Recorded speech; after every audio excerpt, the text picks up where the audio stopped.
আমরা গভীর জঙ্গলের ভিতরে আছি দেখেন। এই জন্যই তো বেটা ধরে কইছি যে জুতো পরে আয়, জুতো হাতে হ্যান্ড গ্লোভস টোলস দিয়ে আসা লাগবে নি আসতে গেলে।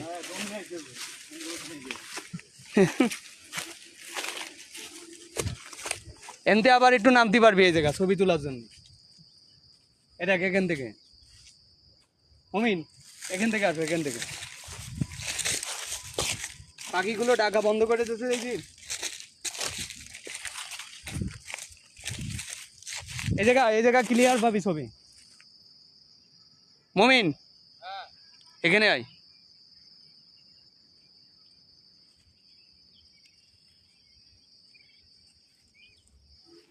এখান দিয়ে আসো।